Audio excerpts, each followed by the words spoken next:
여호사밧의 모범과 교훈이라는 제목을 가지고, 또한 우리가 지난주에 히스기야를 보았던 것처럼 여호사밧의 일생을 통해서 하나님이 무엇을 기뻐하시는지를 말씀 속에 같이 보기를 소망합니다.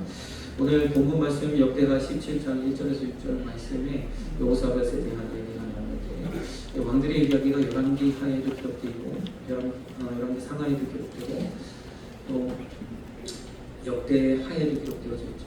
네, 이 여호사밧의 이야기는 역대하에 잘 기록되어져 있기 때문에 역대하 말씀을 좀 더 참고하기를 소망합니다. 17장 1절에서 6절 말씀을 보니까 아사의 아들 여호사밧이 대신하여 왕이 되니 스스로 강하게 하여 이스라엘을 방비하되 유다의 모든 견고한 성읍에 군대를 주둔하고 있어. 유다 땅과 그 아비 아사의 지역과 에브라임 성읍에서 영문을 주었더라. 영문은 수비대를 주었더라. 그런 말씀이죠. 군대를 주었더라. 그런 말씀이죠. 그래서 참 여호사밧이 왕위에 오르면서 여러 가지 많은 선한 일들을 해서 정치적으로도 또 국방력을 강하게 하고 많은 나라의 그런 것들을 돌보면서 참 하나님 앞에 정직하고 또 이스라엘 역사 가운데서도 참 많은 일들을 행했던 그런 왕입니다. 우리가 아는 것처럼 여호사밧 왕 하면 이 3개국 연합군을 무찌른 기도로서 그 놀라운 역사를 이루었던 기적의 주인공이죠. 간증의 주인공. 그래서 히스기야 왕처럼 마찬가지로 이스라엘이 당할 수 없었던 유다 나라가 유다 왕국이 당할 수 없었던 그러한 막대한 3국 연합군을 주님의 능력으로 아무런 손실 없이 승리했던 이러한 여호사밧 왕입니다. 네, 그러면서 3절을 보니까 이는 저가 그 조상 다윗의 처음길로 행하여 바알들에게 부하지 아니하고 그랬어요. 하나님께서 그를 기뻐하셔서 정말로 다윗과 같이 다윗의 처음길로 행하여 바알들에게 부하지 아니하였다. 이러한 평가를 그렇게 내리고 있죠. 그러면서 하나님의 계명을 행하고 또 나라를 그 속에서 경고케 하고 그렇게 해서 하나님께 복을 주셔서 여호사밧 시대에 부귀와 영광이 극하였다. 하나님은 섬기고 온전하게 하나님 섬기는 저와 여러분들에게도 이와 같이 하나님 복을 주실 줄로 믿습니다. 언제나 하나님이 복을 주시는 것은 우리 신앙의 결과가 아니라 신앙의 목적이 아니라 신앙의 결과입니다. 하나님 우리가 온전하게 잘 섬기면 복을 따라오는 줄 믿습니다. 우리의 마음에 평안을 주시고 건강을 주시고 우리 삶 가운데 하나님의 문을 여셔서 주님의 일을 감당할 수 있도록 그런 은혜를 주시는 줄 믿습니다. 그래서 이 축복이 목적이 되면 항상 올무에 걸리는데 축복이 신앙의 결과가 되어지도록 하나님을 섬기는 것이 목적이 되면 하나님께서 우리 삶의 실실솔솔 잘 되게 하시는 은혜를 베푸실 줄로 믿습니다. 그래서 첫 번째로 여호사밧 왕은 우리가 3절에서 보았던 것처럼 다윗과 같은 평가를 받은 왕이었습니다. 다윗과 같은 평가를 받은 왕이었다. 그런데 여러분 지난 시간에 말씀드렸지만 다윗과 같다는 평가를 내렸다는 것은 하나님을 전심으로 섬기는데 정말 다윗처럼 다윗이 모범을 보였다. 다윗은 어떤 사람이었어요? 하나님 마음에 합한 사람이라고 했습니다. 그가 행한 것이. 그럼 왜 그러니? 왜 하나님 마음에 합했느냐? 계속해서 제가 설명을 드리지만 우리가 율법을 지키고자 하나님 말씀을 지키고자 하는 구약 시대에 말씀을 지키고자 하는 이 힘 이것이 어디에서부터 나오느냐? 하나님의 우리를 구원하신 그 구원의 섭리를 깨달을 때 온다는 거예요. 하나님의 사랑을 우리에게 보여주시는데 우리의 구원의 역사를 우리에게 보여주시는데 누구를 통해서? 예수 그리스도를 통해서 우리를 건지실 것에 대한 그 하나님의 계획을 깨달을 때 예수라는 그 이름을 모를지라도 우리를 통해서 주시리라 하신 메시아 오늘날 말하면 그리스도 예수 그리스도를 우리에게 보내주실 그 하나님의 계획을 깨달을 때 율법을 지킬 수 있는 힘이 거기서 나온다는 거예요. 말씀을 지킬 수 있는. 오늘도 마찬가지예요. 오늘날에도 우리가 하나님을 온전히 섬기는 그 은혜는 예수 그리스도께서 나를 위하여 십자가의 은혜를 우리가 붙들 때에 그 힘이 거기서 나온다는 거예요. 그래서 언제든지 우리는 뭔가 내 삶 가운데서 내가 주님께로 돌아가기를 원한다면 다시 그 은혜를 회복해야 돼요. 예수 그리스도의 그래서 오늘 밑에 있는 말씀에도 사람들이 왜 그리스도를 다윗의 자손이라 하느냐 하는 거죠. 다윗이 그렇게 주님을 바라보았기 때문에. 그래서 다윗의 길로라는 것은 그와 같은 동일한 선상에서 하나님을 섬길 때를 말하는 거죠.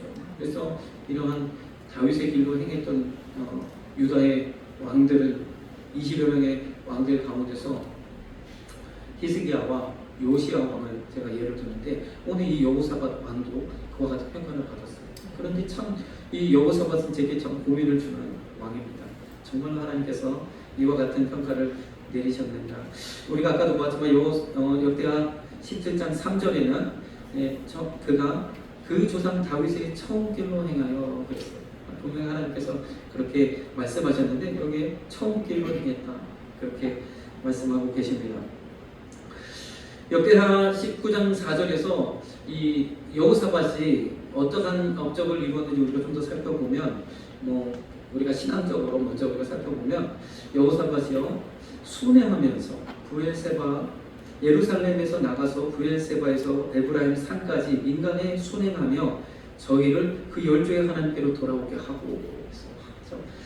이스라엘의 왕으로서 이렇게 각 지역을 순회하면서 믿음으로 굳게 서도록 하나님을 온전히 경외하도록 행했던 그런 왕이 얼마나 되겠습니까? 여호사밧은 그랬단 말이에요. 믿음의 본을 보여줬다는 거죠. 그래서 자기만 잘 섬기고 마는 것이 아니라 온 이스라엘 백성으로 하나님을 섬기도록 그렇게 했던 그런 하나님이 정말 기뻐하는. 그래서 이때까지만 해도 하나님이 정말 기뻐하셨어요. 모든 이스라엘 백성들로 다윗도 그랬잖아요. 온 이스라엘 백성이 하나님께로 향할 수 있도록 하나님의 말씀에 귀 기울일 수 있도록 하나님을 온전히 예배할 수 있도록 예배의 품격을 높였던 사람, 예배를 전심으로 하나님한테 찬양하는 그 모범을 보였던 사람이 다윗인데 그와 같은 길로 이 여호사밧도 행하였다. 그래서 온 이스라엘이 다시 다윗 때처럼 그렇게 예배하는 것을 기뻐하고 예배하는 것을 즐거워하고 예배를 통해서 하나님의 영광. 제가 이번에 참 이렇게 긴 연휴를 이렇게 보내면서 그런 생각을 해봤어요. 연휴가 참 기니까 좋기도 한데 힘들기도 하고 또 때로는 뭘 해야 될까 걱정도 좀 들기도 하고 그렇다는 생각이 들었어요. 근데 최근에는 옛날에는 우리가 이렇게 많이 쉬는 날이 많지 않았지만 최근에는 좀 쉬는 날이 많아지고 이제는 좀 더 지나면 주 4.5일제도 혹시 시행될지도 모르는 그런 상황인데 참 많은 여유를 우리가 갖고 있어요. 예전에는 어땠습니까? 노는 날이 주일 하나요. 토요일도 일했습니다. 토요일 그죠? 노는 날이 주일밖에 없는 거예요. 그래서 근데 성도들은 주일날 또 온전히 나와서 예배하고 또 열심히 있는 분들은 저녁 예배 그때는 저녁 예배까지 주일날 또 새벽 예배 또 낮 예배 저녁 예배 다 드리고 그랬잖아요. 그럼 열심히 우리 한국 교회에 있었는데 그 저녁 예배까지 다 마치고 들어가면 내일이 이제 걱정인 거예요. 출근해야 되고 그러니까 이런 불만이 나오죠. 우리는 열심히 교회를 섬기고 우리 성도들은 열심히 쉬는 날도 없이 교회를 섬기는데 목사님은 모레이라도 쉬시지 않는가 그랬다는 거죠. 그런데 참 하나님께서 은혜를 베푸셔서 우리 열심히 보시면 그래 그 정도에서 정말 잘했다 그래서 토요일도 쉬게 하시고 그리고 이제는 금요일도 반 공휴일이 되게 하시는 그런 시간.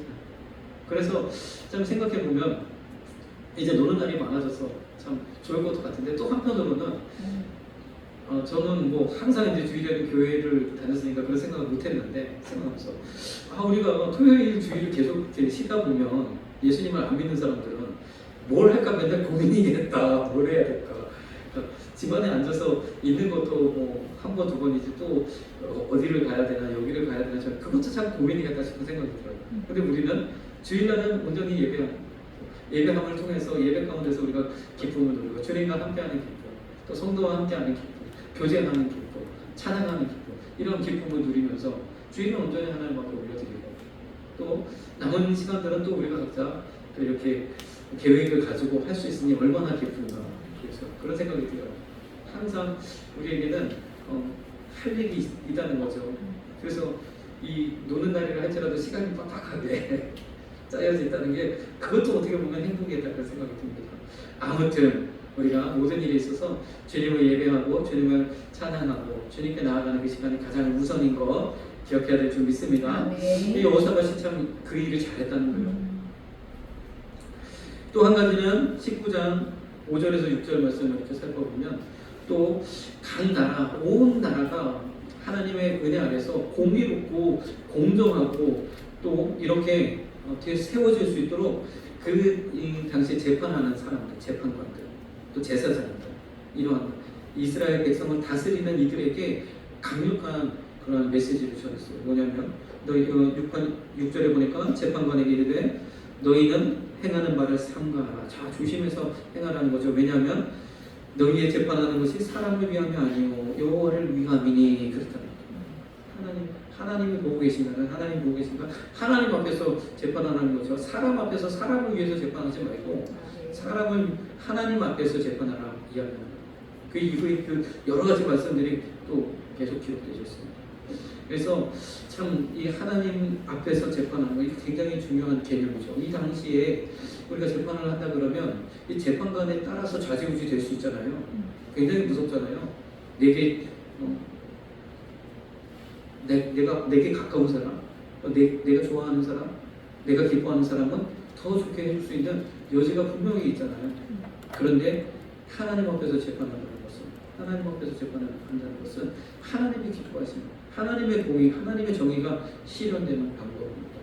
자, 이러한 은혜가 이 고대 사회에 있었다는 것은, 그래서 참 하나님께서 이스라엘 백성에게 주셨던 이 율법과 세상 이 법전, 당시에 비슷한 법전이 하나 있었죠. 모세의 율법이 있는가 하면 비슷한 하무라비 법전이라는 게 있었지만 확연하게 차이는 무엇이냐? 이런 기준이 선명했던 거예요. 하나님께서 하무라비 법전은 도둑질하면 거기에 얼마를 배상할 것이고 사람을 어떻게 해야 하면 눈에는 눈, 이에는 눈. 모세의 율법과 굉장히 비슷한 면이 있죠. 그렇게 그런 부분들을 이야기하고 있지만 그 기준은 세상이 바뀌고 세계가 바뀌고 지도자가 바뀌고 통치자가 바뀌면 기준마저 바뀌어지는 거예요. 그러나 영원히 바뀌지 않는 기준을 제시하는 거죠.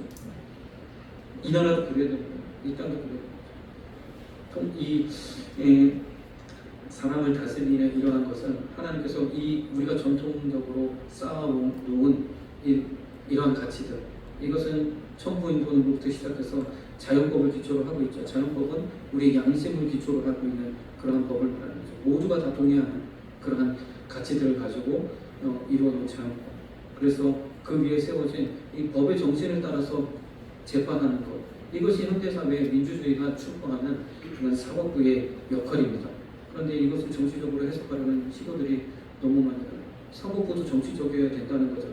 그게 옳다는 거예요. 지금까지 왜냐하면 왜 그런 논리를 펴냐? 어차피 사람은 정치적이라는 거예요. 어차피 누군가 이쪽 보수적이든 아니면 진보적이든 어차피 편을 든다는 거죠. 그러니까 아차례 정치적인 게 더 낫다. 자기 정치적인 색깔을 드러내는 게 낫다. 뭐 검사도 그렇고 경찰도 그렇고 정치적인 색깔을 드러내는 게 낫다라고 말하는 이 거짓 선동에 우리가 넘어가면 절대 안 됩니다.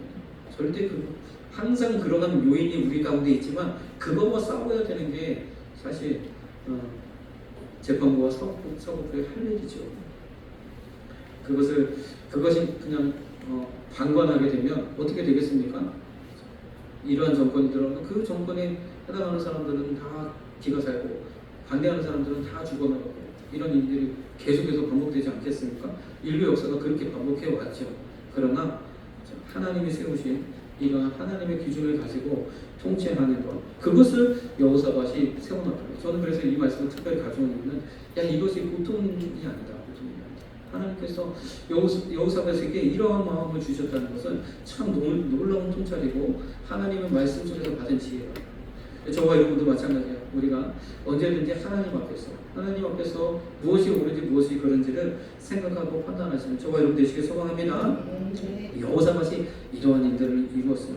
그런데 참 재미있는 그리고 19장 7절 말씀 보니까 이렇게 계속해서 말씀하는 건데 너희는 여호와를 두려워하는 마음으로 삼가 행하라. 우리의 하나님 여호와께서는 불의함도 없으시고 편법됨도 없으시고 뇌물을 받으심도 없습니다. 뇌물 받고 재판을 하는 그런 일들이 너무 많으니까. 근데 역대하 20장에 가면 참 이례적으로 왕들에 대한 평가를 할 때 보통 이 왕들의 이야기들이 시작될 때 의례적으로 선언을 하고 시작을 합니다. 이 왕은 하나님께서 기뻐하시는 왕이었다. 아니면 하나님 앞에서 악을 행하는 그러한 하나님 미워하시는 왕이었다. 의례적으로 선언하고 시작을 하는데 여호사밧 같은 경우 역대하 20장에 한 번 더 이 왕 여호사밧의 평가를 한 번 더 기록하고 있어요. 32절을 보니까 여호사밧이 그 부친 아사의 길로 행하여 돌이켜 떠나지 아니하고 여호와 보시기에 정직히 행하였으나. 자, 하나님께서 많은 선한 왕들, 정직한 왕들, 정치적으로나 여러 가지 업적들을 세우고 하나님 보시기에 합당한 정직히 행했던 왕들을 향하여서 여호와 보시기에 정직히 행하고 그랬어요. 그러나 정직히 행할 뿐만 아니라 다윗의 길로, 다윗과 같이 라는 평가를 받은 왕들은 많지 않죠. 이 붙인 아사 왕 역시도 하나님께서 정직히 행하였다라고 평가했습니다.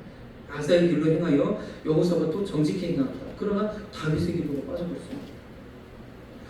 33절에 그 아쉬움을 이야기하는데 산당은 피하지 아니하였으므로 백성이 오히려 마음을 정하여 그 열조의 하나님께로 돌아오지 아니하였다. 전반부에는 분명히 하나님께서 말씀 가운데서 모든 이스라엘 백성들로 순회하면서 그들을 여호와께로 돌아오게 하는, 하나님께로 돌아오게 하는 그 일을 이뤘다고 했는데 두 번째 평가에서는 그의 아쉬움이 여기 있다. 오히려 하나님을 떠나는 일이 발생했다. 기록하고 있어요. 저는 이것을 가지고 제가 이렇다 저렇다 설명하지 않아도, 제가 가치를 부여하지 않아도, 판단하지 않아도 여러분들께서 생각을 하시는, 왜 하나님께서 이러한 평가를 내리셨는가. 그래서 여호사밧은 그의 한 가지 아쉬운 점이 무엇이냐, 우리가 요 아합왕과 연합왕을 다루기에 앞서서 먼저 3번을 먼저 다뤄볼게요. 여호사밧은요, 암몬, 모압, 에돔 연합군을 기도의 능력으로 돌파한, 히스기야도 아수르의 대군을 기도함으로 극복했던 그러한 위대한 왕, 기적의 주인공, 그런 기적의 주인공인데, 정치적으로 뛰어난 업적을 해서가 아니라 하나님 보시기에 그런 간증의 주인공, 기적의 주인공인데, 여호사밧도 마찬가지입니다. 당시 여호사밧 때에 하나님 은혜를 주셔서 강성한 군대를 주셨지만 참 유다가 여러모로 이 남북 북쪽의 이스라엘에 비해서 군사력은 강하지 않았거든요. 항상. 그러나 항상 이스라엘이 여러 면에서 좀 막아주는 방패 역할을 하고 그랬기 때문에 그 주변으로 있는 그 요단 동쪽에 있는 그런 민족들만 좀 주의하면서 밑으로 있는 또 애굽. 근데 애굽은 시나이 반도를 비롯해서 멀리 있거든요. 그래서 애굽의 영향력은 상대적으로 좀 덜 받는.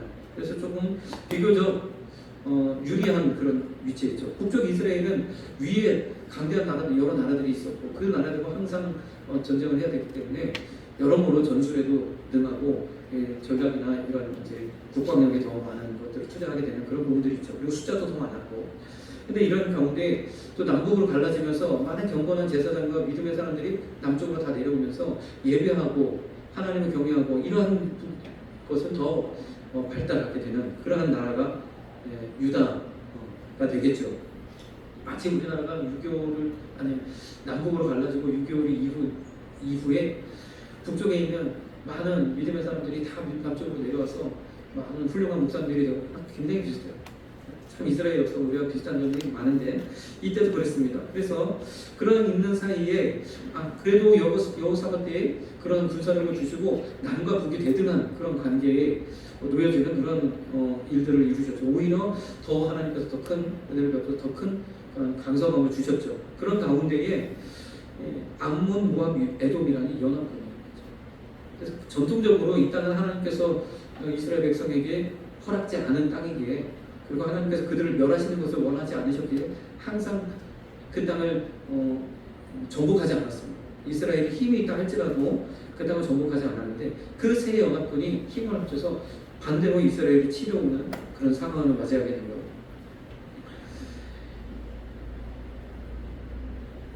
그때 20장 3절에서 4절 말씀 보니까 3절 4절 말씀 보니까 여호사밧이 그 상황에서 어떻게 했느냐, 하나님께 낯을 향하여, 하나님께 여호와께 낯을 향하여 성전에 가서 하나님 앞에 무릎 꿇고 그 기도하는 놀라운 히스기야는 벽에 낯을 향하여 기도하는 간절히 기도해서 15년 삶을 연장받았는데 여호사밧은 이 위기 속에서 또 하나님께 간구하였을 때 하나님께서 도우셔서 놀라운 기적의 주인공이 되어졌는지 믿습니다. 또 이 과정을 보니까 참 재밌어요.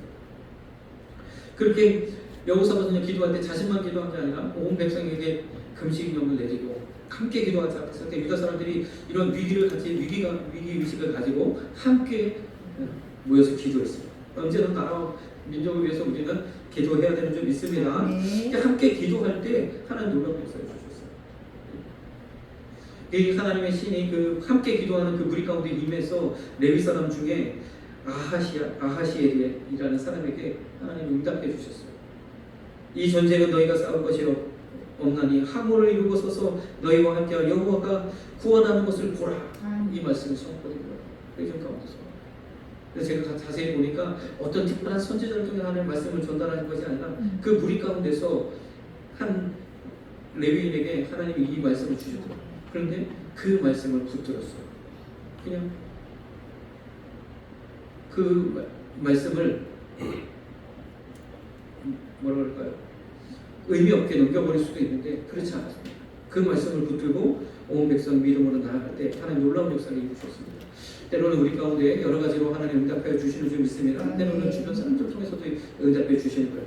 근데 나와 함께 기도 제목을 하고 기도하고 하는 그들을 통해서도 하나님 응답해 주시고 주의 종을 통해서도 응답해 주시고 때로는 환경을 통해서도 하나님 응답해 주시고 하나님의 응답에 늘 귀를 기울이시는 저와 여러분 되시길 소망합니다. 네. 이렇게 그 응답을 붙잡고 온 백성들이 이 전쟁은 하나님께서 하신다고 합니다. 우리가 어떻게 할까요? 함께 논의하니까 20장 21절 22절에 보니까 백성으로 더불어 의논했는데 그 결과가 무엇이냐? 노래하는 자를 택해서 거룩한 예복을 입히고 그리고 찬송하면서 군대 앞에서 찬송하면서 나가자. 전 놀라운 선택입니다. 어떻게 이러한 선택을 할 수 있을까? 이 전쟁은 하나님 반드시 하나님께서 행할 것이라는 믿음을 가지고 무엇을 선택했어요? 성가대를 조직해서 찬양하며 나가자는 것을 선택했다. 그래서 저는 이 말씀을 보면서 그런 생각을 했어요. 이것도 할 수 있고 저것도 할 수 있고 다 할 수 있는데 근데 다 잘하고 주님을 섬기는 일, 하나님을 찬양하고 하나님 예배하는 일도 잘할 수 없다는 거죠. 우리가 다 잘할 수 없을 때는 전쟁도 잘하고 하나님을 섬기는 일도 잘할 수 있으면 좋겠지만 둘 다 잘할 수 없을 때 무엇을 잘하자? 하나님을 섬기는 일을 잘하자. 그러면 하나님이 함께 하신다는 거죠. 그러면 하나님이 이 모든 일들을 일해 주시는 줄 믿습니다. 우리도 마찬가지예요. 우리가 들로 산으로 놀러 가는 것도 중요하지만 그것도 필요하지만 그러나 먼저 예배하고 먼저 하나님을 섬기고 이렇게 나아가시면 하나님께서 여러분들의 삶에 모든 필요한 것들을 더하시는 줄 믿습니다. 언제나 우리는 우선순위가 주님께 있어요. 그런데 중요한 것은 찬양하는 일을 선택했다는 거예요. 찬양하는 일. 놀라운 일이죠. 여러분들 참 주님을 찬양하는 것이 큰 힘이 있는 줄 믿습니다. 능력이 있는 줄 믿습니다. 언제나 주님을 찬양하는 일에 힘쓰시고 찬양을 통해서 하나님께 영광 돌리신 저와 여러분 되시길 소망합니다. 22절 보니까 그 노래와 찬송이 시작될 때에 근데 가만히 보니까 어떻게 이러한 결론을 내릴 수 있었을까? 이스라엘 백성들이 잘하는 게 요구했기 때문에 그래요. 이스라엘 백성이 남유다가 그래도 경건한 하나님의 백성들, 경건한 제사장들, 경건한 믿음의 사람들로 이렇게 포진이 되다 보니까 그들이 하나님을 예배하고 하나님 찬양하는 일을 다른 여러 주변의 모든 나라보다 북이스라엘보다 그것을 잘했기 때문에 우리가 잘하는 걸 하자. 우리가 잘하는 저와 여러분도 마찬가지입니다. 우리가 하나님을 찬양하고 하나님을 예배하고 하는 일이 우리가 잘할 수 있는 일이 되어야 돼요. 그래서 제가 또 말씀드렸죠. 우리는 주일날 이렇게 함께 모여서 하나님을 찬양하고 전심으로 찬양하고 그 안에서 기쁨을 누리고 하나님의 임재를 누리고 하나님의 영광을 우리가 경험하고 그리고 정말 하나님께 영광을 누리는 그런 삶의 모습이 되었을 때 우리는요 세상 그 어떤 사람보다 더 큰 은혜를 갖게 되는 줄 믿습니다. 주님은요 우리에게 너의 기쁨을 충만하게 하리라 했어요. 내가 이 기쁨을 너에게 주는 이유는 이 기쁨의 말씀, 이 기쁨의 은혜를 우리에게 주시는 이유는 우리의 기쁨을 충만하게 하는 거죠. 우리가 세상적으로도 여러 가지 기쁨을 내가 만족하고 원하는 기쁨을 누릴 수 있어요. 그러나 어디서 충만한 기쁨을 얻을 수 있다는 거예요? 주님 안에서. 그것도 기쁨이지만 그 기쁨이 정말로 충만한 기쁨이 되기 위해서 내 안에 정말 기쁨으로 충만한 그런 기쁨이 되기 위해서는 주님 안에서 주님 안에서 이 모든 일들을 행하시면 그 모든 일들이 내게 정말로 큰 기쁨으로 또 평안으로 나오게 되는 줄 믿습니다. 어쨌든 이스라엘 백성들이 이것을 선택하고 하나님 놀라운 기적의 주인공을 만들어 주셨다는 거죠. 이러한 역사를 이뤘던 여호사밧 때에 한 가지 아쉬움이 무엇이냐? 우리가 다시 두 번째 꼭지로 좀 넘어가 보면 여호사밧은 이 아합 왕과의 연합을 이루었다는 거예요. 아합 왕과의 연합. 두 번째로 좀 넘어가 주시면 아합 왕과의 연합을 이뤘어요. 여호사밧이 여러 군사적으로도 또 여러 가지 행정적으로도 나라가 강성해지니까 남북으로 대등해지는 그런 오히려 남북 북보다 나아지는 그런 상황 속에서 그가 정치적으로 택한 것이 무엇이냐? 남북이 화합하는 길을 택했다는 거예요. 그래서 뭐 남북이 화합하고 그렇지 않고 그것을 따지려는 것이 아니라 오늘 누구와 연합하는 거냐? 누구와 연합하는 것을 하나님 기록하십니다. 이 문제를 좀 다뤄보고 원하는 거죠. 자, 그래서 이 북이스라엘의 그 당시의 왕은 여호사밧 당시의 왕은 아합으로부터 시작해서 아합의 아들 아하시아, 그 아들 여호람까지 이 여호사밧 시대에 그 왕들이 포진하게 되는데 이 왕들이 다 하나같이 하나님께 보시기에 악한 왕들이에요. 하나님 보시기에만 악한 것이 아니라 정말 백성들에게도 악행을 저질렀죠. 나봇의 포도원이 갖고 싶다고 해서 그 나봇을 모함해가지고 죽여버리고 그 포도원을 빼앗는 거예요. 아주 그건 결정적인 사건으로 하나 기록하고 있는 거예요. 그거 못지않은 수많은 악행을 저지른 이러한 이 아합 왕과의 연합을 꾀했다는 겁니다. 정치적으로 남북에 화합하는 어떤 통일의 분위기를 조성하고 있어요. 그래서 제가 좀 말씀드렸죠. 히스기야 때도 그 아들 문하세 때도 마찬가지로 정치적인 선택이 있었다고. 그러나 하나님은 정치적인 선택을 원하시지 않고 하나님을 의지하길 원하십니다. 우리의 사람의 방법과 인간의 방법으로 정치적인 방법을 선택할 수 있어요. 남북이 화합해서 서로 반복하지 않고 전쟁하지 않고 힘을 합쳐서 주변 나라를 이기고 얼마나 좋습니까? 그 길을 선택했는데 그것은 하나님 기뻐하시지 않았던 거죠. 우리가 다시 마지막 꼭지로 좀 넘어가 보면 그 결과가 어떻게 되는가? 그 전에 여러 가지 사건들이 있지만 제가 좀 시간 관계상 우선 넘어가고 이 연합의 결과 남북 아합 왕조와 이 오므리 왕조죠. 아합의 그런 아합과의 이 연합의 결과를 통해서 어떠한 일을 이루셨는가? 민수기 14장 18절에는 이러한 말씀이죠. 아비의 죄악을 자식에게 갚아 3, 4대까지 이르게 하리라.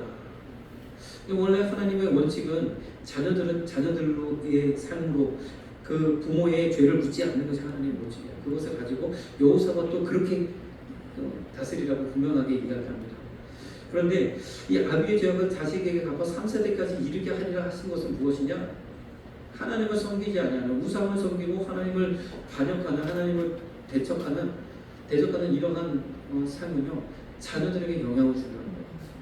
자녀들도 마찬가지로 하나님을 섬기지 아니할 가능성이 있고 그것이 3, 4대에 이르게 된다. 이것은 무슨 얘기냐? 하나님이 복을 내리지 않으니까, 하나님 축복하시지 않으니까 대가 끊어진다는 얘기죠.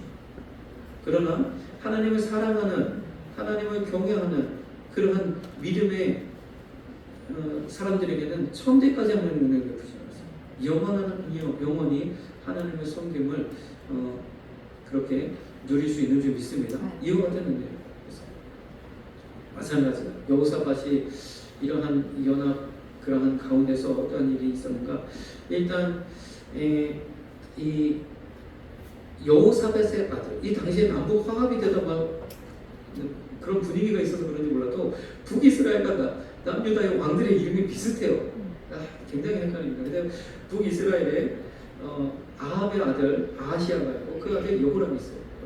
보통 함께 이야기할 때는 북이스라엘도 요람이라고 이야기하고 하고 이 여호람 또는 요람 왕이 있고요. 그 시대에 여호사밧의 아들 여호람이라는 왕이 또 있습니다. 여호사밧의 아들 여호람이라는 왕은요 왕위에 올랐을 때 얼마나 악한 왕인지 참 그런 간증의 주인공, 기적의 주인공 되었던 여호사밧과는 다르게 얼마나 악한 왕인지 자기 형제들을 다 칼로 죽여요. 그리고 왕이 될 만한 그런 능력 있는 사람 다 죽여버렸어요. 왜 그런가 했더니 6절에 이는 아합의 딸이 그 아내가 되었습니다. 왜냐하면 여호사밧과 아합이 서로 화합한다는 그런 민원 아래 자녀들을 서로 결혼시켰거든요.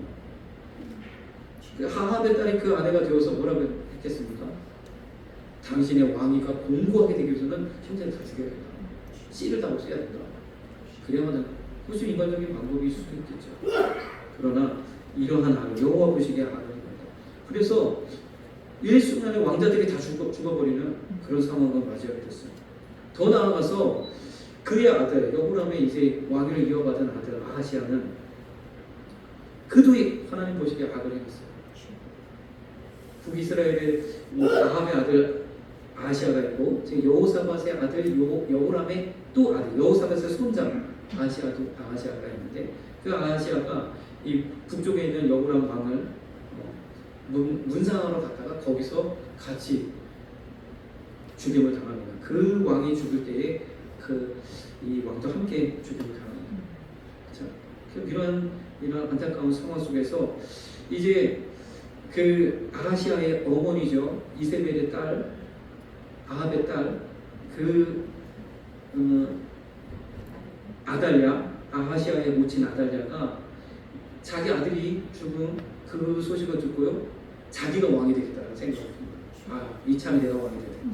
이 남편도 죽고 아들도 죽고 다 죽었으니 내가 왕이 돼야 되겠다 하고요, 왕의 씨를 다 죽여버린 거예요. 손자들을 싹. 자, 아하시아 형제들이 다 죽었죠. 그 다음에 이제 이 모친 여호람의 형제들이 다 죽었죠. 그리고 이 아달랴가 아하시아 형제들을 또 다 죽어요. 유다 집의 왕의 씨를 진멸하였다. 그래서 유다 왕조의 멸망을 초래할 뻔했어요. 완전히 유다 왕국이 멸망할 뻔했어요. 그런데 11절에 하나님의 사람 여호사밧 이 왕의 딸 아하시아의 딸 여호사밧이 이 요아스라는 왕자를 한 번 숨겼어요. 그리고 그를 잘 보존했다가 이제 어느 정도 이렇게 할 수 있을 때에 그를 왕으로 세웁니다. 그래서 유다 역사 가운데 가장 어린 왕 요아스 왕이 왕위에 오르게 되죠. 7세의 왕위에 오르면 그 왕이 바로 여기서 등장합니다. 하나님께서 그 은혜를 베푸셔서 그 왕조를 이어갈 수 있도록 다윗을 기억하셔서 그 나라를 멸망시키지만 하나님 기뻐하시지 않았다는 거죠. 자, 그래서 저는 오늘 이 말씀을 보면서 여호사밧이 처음에는 참 다윗의 길로 하나님을 기쁘시게 하는 많은 일들을 업적을 이루었는데 북이스라엘과의 연합함을 통해서 이러한 결과를 낳게 되어졌다는 거죠. 그런데 하나님께서 이러한 역사를 보여주시는 이유는 우리에게 유일한 소망이신 예수 그리스도를 알게 하십니다. 이런 위기 가운데서 왕자가 다 멸망을 당하고 이제 다윗 왕조가 끊어져서 예수 그리스도가 다윗의 자손 가운데 오리라 하신 그 역사가 끊어질 뻔한 이 순간에서 하나님은요, 한 사람을 살려주시는 은혜를 베푸셨습니다. 마찬가지예요. 히스기야 이후에 므낫세의 죄로 인해서 나라가 이제 멸망하게 되죠. 멸망하게 될 때 요시야라는 하나님의 그런 사람 중에서 엄청나게 뺏겨하게 하셨어요. 다 모든 것을 다 뺏겨하게 하시고, 그리고 그 은혜로 말미암아 요시야의 아들 중에 여호야긴 한 사람을 바벨론에 끌려가서 거기서 살게 하시는 거예요.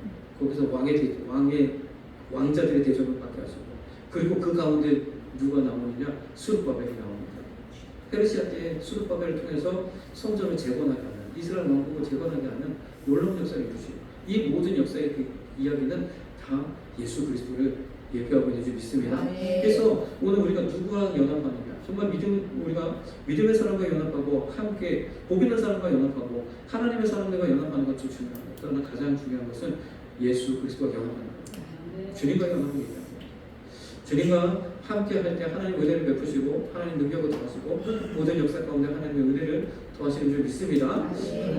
그래서 우리는요, 어찌하든지 주님과 함께, 주님과 함께라는 것이 무엇인지 성경에 쓰여져 있어요. 날 사랑하신 나를 하나님, 성경에 써 있네. 성경 보이는 말씀 가운데 주님이 어떻게 하십니까? 어떠한 마음을 갖고 계십니까? 그 이야기를 우리에게 들려주시는 줄 믿습니다. 네. 우리가 찬양을 한 장 드리겠습니다.